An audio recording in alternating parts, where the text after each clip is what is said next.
પધરાવીને ગયા. આપણો વર ભેગો હોય ને એટલે હું તો હવે પરસે નથી લેતી,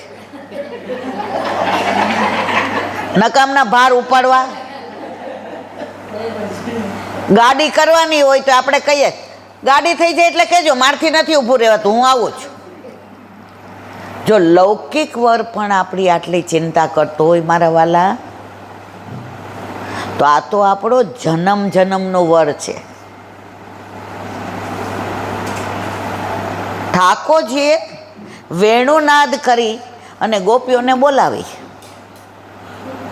બિચારી રાતના બધી આવી. ઠાકોરજી કે સુસ્વાગતમ મહાભાગે, આવો આવો. કેમ આવ્યા? અરર, એક તો વેણુનાદ કરીને બોલાવ્યા અને પાછા પૂછે છે કેમ આવ્યા. આજે આ ગીતા મને બોલાવે ને હું બહાર આવીને ઊભી રહું ને એમ કે કામ છે કાંઈ મારું? અરર, મને એમ થાય કે આ ધરતી માર્ગ આપે તો હમાઈ જાવ. તો ગોપીઓને ઠાકોરજી એવું કીધું.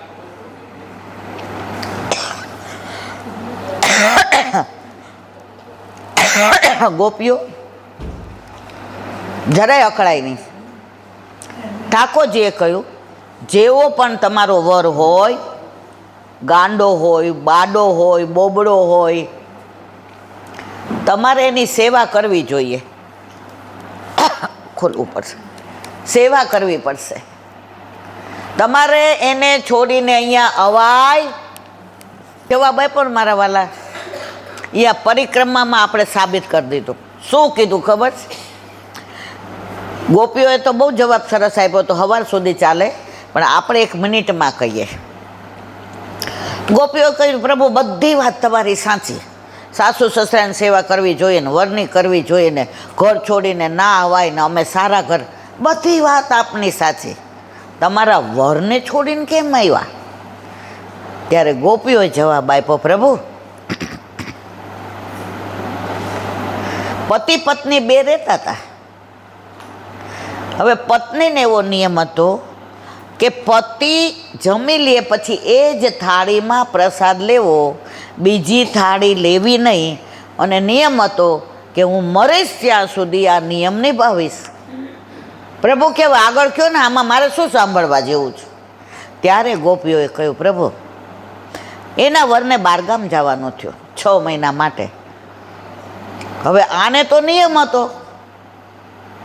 ત્યારે એણે કહ્યું કે હું 6 મહિના જમીશ નહીં, ફક્ત પાણી ઉપર રહીશ. ત્યારે એણે વરે કીધું ના, આનો રસ્તો કાઢીએ, મારું પૂતળું બનાવી દઉં અને અહીંયા મૂકી દઉં, એને રોજ તારે ધરાવવાનું અને એ થાળીમાં તારે લેવાનું. ઓલી કે ભલે. હવે એનો વર તો પરદેશ કમાવા ગયો, રોજ આને ધરાવે, વાતો કરે. આજે શાક કેવું થયું છે? આજે રોટલી બરાબર ઘી ચોપડી છે ને? આજુબાજુવાળાને એવું લાગે કે આનો વર તો ઘરમાં જ છે. અને રોજ પોતે થાળી હોય એમાં પ્રસાદ લે. હવે 6 મહિના પછી એનો વર આવ્યો, ખટખટાયો. ઓલીની હાથમાં થાળી હતી. તો ગોપીઓએ કહ્યું પ્રભુ હવે હું એ પૂતળાને ધરાવું કે મારા સાચા વરને ધરાવું? જો તો ખરા મારવાલા. ઠાકોરજી કે હાચાને જ ધરાવાય ને. પ્રભુ આ માટીનો વર તો પૂતળું છે, માટીમાંથી પ્રગટ થયું, માટીમાં ભળી જશે. આપે અમને અહીંયા ભૂતલ પર મૂક્યા તો અમે માટીના વરને રોજ ધરાવીને લઈએ જ, પણ જ્યારે સાચા વરે અમને વેણુનાદ કરીને બોલાવ્યા ત્યારે અમે આવ્યા. તો હવે અમે પૂતળાના વર પાસે જઈએ કે આપણી પાસે રહીએ? ત્યારે પ્રભુએ કીધું તુમ જીતી હમ હારે. પ્રભુને હારવાનો આનંદ આવે છે. ગોપીને કે હવે કાંઈક માગો. ત્યારે ગોપીએ કહ્યું એક જ વાક્યમાં, પ્રભુ અમે જ્યારે તમારી સાથે હોડ લગાવીએ ત્યારે અમે હારીએ તો તમે અમારા, અમે હારીએ તો તમે અમારા, અને તમે હારો તો અમે તમારા. સમજ્યા કે નહીં બધા મારવાલા? આમ થોડું હસો બસો મને ખબર પડે કે હું બોલું છું બરાબર. તો પુષ્ટિ માર્ગ આટલા બધા ધર્મ દુનિયામાં બિરાજે છે. કોઈ ધર્મમાં ભગવાન ઘરે કોઈ પધરાવતું નથી. મારા વલ્લભને ખબર હતી કે કળિયુગમાં જો તમે દ્વેષ કરશો, ક્લેશ કરશો, દેખાદેખી કરશો, ગંગાજીનું પાણી પણ દૂષિત થઈ જશે, મંદિરોમાંથી દેવો પણ તિરોહિત થશે, ત્યારે તું ક્યાં જાઈશ? સર્વ માર્ગેષુ નષ્ટેષુ કલૌ ચ ખલ ધર્મણી. તારા ઘરે તારા માથે બિરાજતા તારા ઠાકોરજીને શરણે જવાનું, બીજે ક્યાંય જવાનું નથી. કાલે કાત્યાયની વ્રતનો 5મો દિવસ કે છઠ્ઠો, 5મો કે છઠ્ઠો. હવે એની અદ્ભુત લીલા. સવારના ગોપીઓ બ્રહ્મ મુહૂર્તની અંદર ઘરેથી નાય અને યમુનાજી પાસે જાય. ચીરઘાટ બધાએ જોયો હતો ને લીલી પરિક્રમામાં?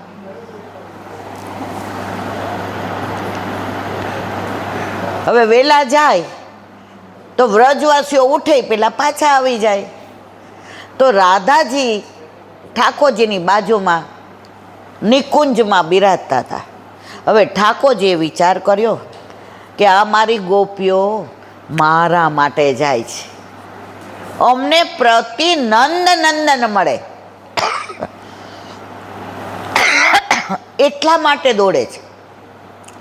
તો હું એને આજે સરપ્રાઈઝ આપું, હું એમની સાથે પાછળ પાછળ જાઉં અને હું એ લોકોના હાવભાવ જોઉં કે મને મેળવવા માટે કેવી દોડે છે, હૃદયમાં એને ભાવ શું છે, એ શું વિચારે છે, એ શું ગાય છે, એના પગ ક્યાં દોડે છે, એના મનમાં એ કયા વિચાર કરે છે. એટલે ઠાકોરજીએ રાધાજીને કહ્યું, રાધે હમ ચલે ક્યાં, ગોપીઓ કે સંગ? રાધાજીને ન ગયું. એ કે હવારમાં મને છોડીને આ બધા ન્યારે જાવ તો મારા ભાગે કેટલા આવો? સમજણ પડી મારી વાતમાં? એટલે કે ના, પ્રભુ કે સારું ચાલો આપણે એ લોકો ભેગા નથી જવું. કાલે આ કીર્તન છે, જેની પાસે શ્રીનાથજીનું આખા કીર્તન 6 ભાગ આવે છે, રેખાબેન પોપટના એ હોય, એની અંદર આનો ભાવ છે, બધાય વાંચવા જેવો. એટલે રાધાજીએ ના પાડી, મારે આવું નથી. પ્રભુ કે એક કામ કરી, આપણે એ લોકો સાથે નથી જવું, આપણે 2 જઈએ. રાધાજી કે તો બરાબર, બીજું કોઈ? ઠાકોરજીને આપણી સાથે એકલું રહેવું ગમે છે. તમે શ્રૃંગાર કરતા હો ને ત્યારે તમારી ગોદમાં હોય ને, તમે આખા શ્રીઅંગનો સ્પર્શ કરો અને પ્રભુ આપણી સામું જોઈને કે દુનિયામાં, વિશ્વમાં, ત્રિલોકમાં, બ્રહ્માંડમાં જે સુખ બ્રહ્માને નથી મળ્યું, શંકરને નથી મળ્યું, એ તમને બધાને મળ્યું છે. આપણે કેવા નસીબદાર. એટલે રાધાજી તૈયાર થઈ ગયા, બાજુબંધને, બેરખાન પહોંચીને, અણવટને, વીછ્યાને, લરને, તોરીને, વેણીને, ચૂંદડીને, ચણિયાને, આ હા હા દર્પણ જોયું. એટલે પ્રભુએ પાછળથી આવીને કહ્યું, રાધે તેરો મુખ નીકો કે મેરો પ્યારી. કીર્તન બધા જાણો છો એટલે એનો ભાવ નથી કહેતી. રાધાજી ખુશ થઈ ગયા. પ્રભુ કે રાધે આજે મેં ખોટું દર્પણમાં જોયું. આજે દર્પણ એટલું હસે છે કારણ કે આપ આપણા મુખારવિંદના દર્શન દર્પણમાં કરો છો. આપનું રૂપ, તેજ, આભા, પ્રકાશ, પુંજ, સૌંદર્ય, માધુર્ય જોઈ અને દર્પણ મલકાય છે. એમાં હું શ્યામ ક્યાં વચમાં આવી ગયો? ત્યારે રાધાજીએ કહ્યું, તમે તો નંદ બાવાના લાડીલા છો, હું તો દાસી છું તમારી. બે રાજી થઈને બહાર નીકળ્યા. ગોપીઓ દોડા દોડ જતી હતી. પ્રભુને એમ થયું કે દોડતા ગોપી પાસે જાઓ, પણ રાધાજીએ જવા દીધા નહીં. હવે નીકળ્યા.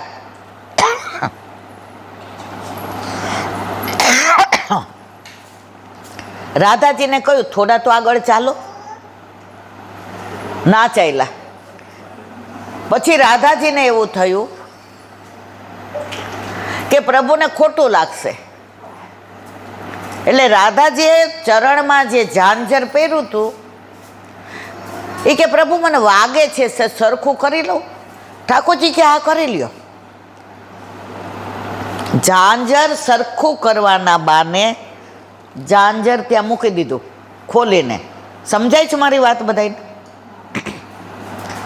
અને આગળ ચાલ્યા. ઠાકોરજીને કે પ્રભુ મારું ઝાંઝર ખોવાઈ ગયું. એટલે ગોપીઓની સાથે ના જવું પડે ને, પ્રભુ સાથે એકલા ચલાય ને. એટલે આ નિકુંજ લીલા છે. પ્રભુ ચતુર શિરોમણી છે. એ કે કાંઈ વાંધો નહીં રાધે, નુપુર તો બીજા આવશે, ચલો વ્રજ યુવતીની સાથે. રાધાજી તૈયાર ન થયા ત્યારે ઠાકોરજી ઉચકીને લઈ ગયા અને ગોપીઓની વચ્ચે ઠાડા કરી દીધા. ત્યારે રાધાજીએ કહ્યું પ્રભુ, ગોપીઓને આપ આટલો બધો પ્રેમ કરો છો એ મારે મહેસૂસ કરવું હતું, મારે અનુભવવું હતું કે આપને ગોપીઓ કેટલી વાલી છે. એ કીર્તન આવતીકાલે જેના ઘરે આ શ્રીનાથજીનું પુસ્તક હોય એમાં લખ્યું છે કે આ કીર્તન ગાવાનું, કાલે શ્રીનાથજીમાં આ કીર્તન ગવાશે. તો મારે બસ એટલું જ કહેવું છે કે મને આ ફાર્મ હાઉસ નથી લાગતું. અમે લોકો 10 દી માટે આવ્યા અને તિલક બાવાને દંડવત કરવા આવ્યા. તમે જો તો બહાર એટલું બધું પેલું રોશની ને અને વૈષ્ણવના ઝુંડના ઝુંડ અને ચારે બાજુ લીલોતરી એટલી. તો આજે મને એવું લાગે છે કે આપણે ચલો પાછા બધા લીલી પરિક્રમામાં પહોંચી જઈએ અને ક્યાંક ભૂલાઈ ગયું હોય એ પાછું આપણે લઈ આવીએ. શું પાછું લઈ આવવાનું છે? ત્યાં 40 દિવસ બહુ કોઈ યાદ નહોતું આવતું. આવતું તો તમને બધા થોડું થોડું તો આવે, પણ ચલો સેવા પહોંચી લઈએ. અહીંયા જવાનું રહી ગયું તો સતત અનુસંધાન શેનું રહેતું હતું?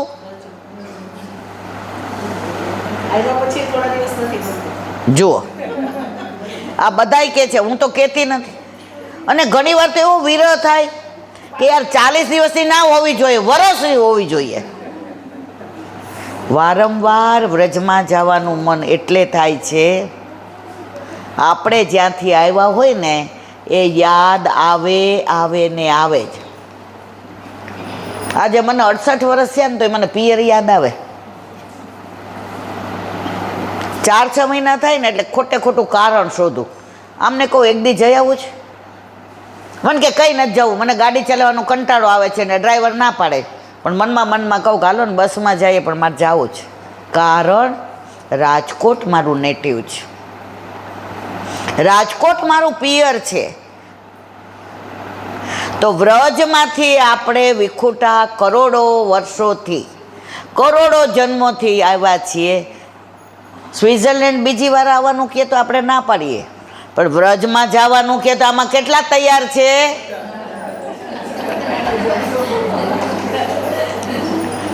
તો મારા વાલા, 3-4 મહિના પહેલાં 350-400 વૈષ્ણવ અમે ગયા.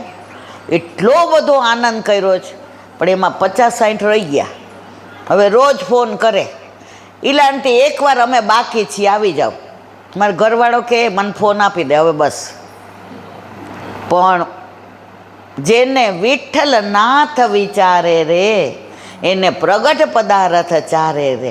મારા યમુનાજી બોલાવે આવ્યા આવ્યા યમુનાજીના નોતરાને મારે જાવો છે વ્રજ પરદેશ રે, આજ કોઈ રોકો નહીં. તો નોતરા આવ્યા પછી આમનુંય ના ચાલે અને ઘરમાં કોઈનુંય ના ચાલે. તો ફેબ્રુઆરીમાં પાછા 50-60 જણા બાકી છે, એને લઈને મિલનભાઈને કીધું અમારી તો ત્રેવડ નથી વ્યવસ્થાની, પણ તમે લઈ જાઓ તો અમારે પાછા જેટલા બાકી છે એટલાના મનોરથ પૂરા કરો. મહારાણીમાં કરે, તમને નિમિત્ત બનાવે અને પાછા આપણે વ્રજમાં જઈએ. તો મારે બસ એટલું જ કહેવું છે. સારા મનોરથ કરવાનું મન ઘરમાં ઠાકોરજી બિરાજતા હોય તો થાય. આમાં કેટલાને ઘરે ઠાકોરજી બિરાજે છે? જુઓ, નથી બિરાજતા એને હવે આ બધી વાતો સાંભળી અને મન થશે. ઓલી દીકરી એકની એક હોય ને, મા બાપને એમ કે મારે લગ્ન નથી કરવા, પણ તમારું કોણ ધ્યાન રાખશે? પછી એની બધી બેનપણીઓ જવા માંડે ને લગ્ન કરીને, પછી એને લગ્ન કરવાનું મન થાય. તો જેના ઘરે નથી બિરાજતા એ ડરે છે આપણાથી સચવાય નહીં, અપરસ ના. આપકે રસ में जो रहे मस्त वो है अपरस. તો બસ આપણે વલ્લભને એ જ વિનંતી કરીએ કે જેના ઘરે નથી બિરાજતા એના ઘરે વહેલામ વહેલી તકે ઠાકોરજી પધારે અને એ પણ વ્રજમાં જાય. તો 84 કોષની લીલી પરિક્રમા, બ્રહ્મસબંધ મંત્રના શબ્દ કેટલા? 84. આપણી યોની કેટલી? 84. તો આપણે બધા પણ 84 યોનીમાંથી બહાર નીકળવા માટે વ્રજની લીલી પરિક્રમા 84 કોષની કરીએ. અને વલ્લભના ચરણારવિંદમાં એ જ વિનંતી, આજનો લાવો લીજીએ રે, કાલ કોણે દીઠી છે. બસ છેલ્લે એટલું જ કહેવું છે કે જે યશોદાજી બની ગયા છે, યશોદાજીને તો 11 વર્ષ ને 52 દિવસનું સુખ મળ્યું હતું મારા વાલા. પણ મને ને તમને જ્યારથી આપણા ઘરે ઠાકોરજી પધાર્યા, આપણે લીલામાં જાશું ત્યારે આપણો હાથ પકડીને લઈ જશે. તો આપણે નસીબદાર કે યશોદાજી? કારણ કે આપણા ઘરે કાયમ ગોકુળ. અને એની બીજી વિશિષ્ટતા કહું,